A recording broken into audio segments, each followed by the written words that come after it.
What do biology, logic, ethics, politics, and even astronomy all have in common?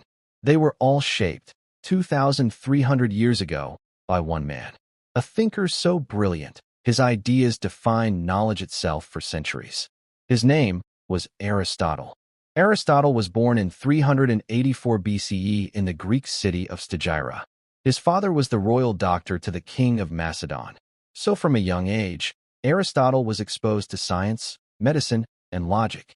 At 17, he left home to study under the greatest philosopher of the time, Plato, at the Academy in Athens. He stayed there for nearly 20 years, but eventually, Aristotle began to disagree with his teacher. Aristotle didn't just study one thing. He studied everything. He wrote over 200 works on logic, biology, ethics, metaphysics, psychology, politics, poetry, and more. He invented formal logic, the system of thinking that lets us test if arguments make sense. Ever heard of all men are mortal? Socrates is a man.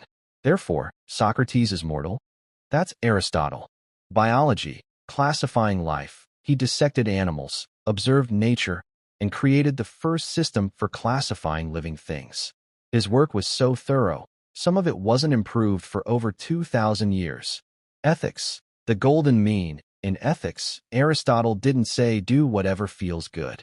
He said true happiness comes from virtue, living in balance.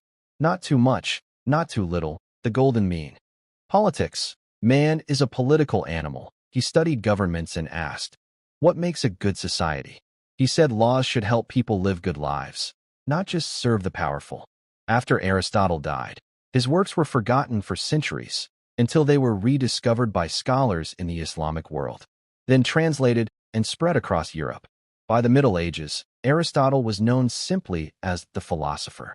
Even the church shaped its theology around his ideas. Aristotle didn't just ask questions. He built the tools we still use to answer them. Whether you're making a decision, writing a paper, or studying science, you're using the legacy of Aristotle. He taught us that knowledge isn't just about facts. It's about understanding the world and our place in it.